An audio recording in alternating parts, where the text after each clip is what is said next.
Angiyafisa nje ukunginikeza reason as to why umuntu ophethe isiteshi lapha must not be fired. That's number one. I'm just asking you why that guy who's the leader or Osema should not be fired. Just two reasons. Because one, amaphoyisa mina ngihleze ngiwabona mina ngibuye ebusuku mina ngibona yonke imikhuba egilwa amaphoyisa mina ngingakwazi ukuthi ngizotshela abantu lento. Namhlanje sekuze kwavela wena babumkhwanazi ngikhulumile nawe ngomunye unyaka lapha kukhona babucele losiqobo akwenzeka ngalutho. Ngaleso sikhathi kunamakotishi emphakathini yethu kunamakotishi okuyiwona alokhu zigebengu. Abanikazi bamakotishi ababavethi abantu ababaqashisayo baqashisa igebengu. Isigebengu sivele sibeke umbhede la sibhaka imoto ngaphandle sihambe siyobamba inkunzi.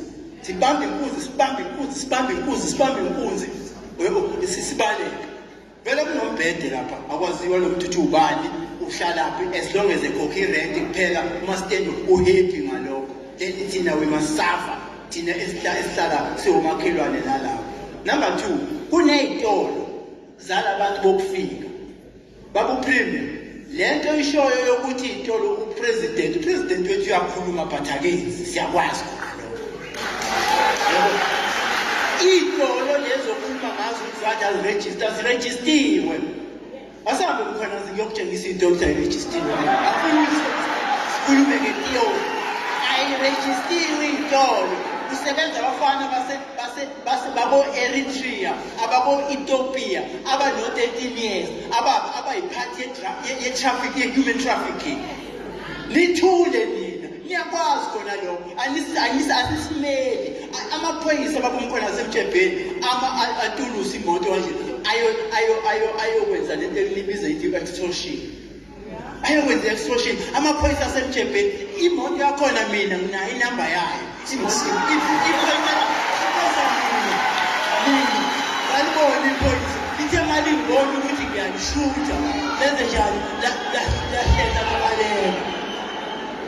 Amaphoyisa ngitshengise emkhwana zihambe nawe ngiyokutshengisa lapho enza khona amaphoyisa lokuthi angikhulumi ngokutiyona.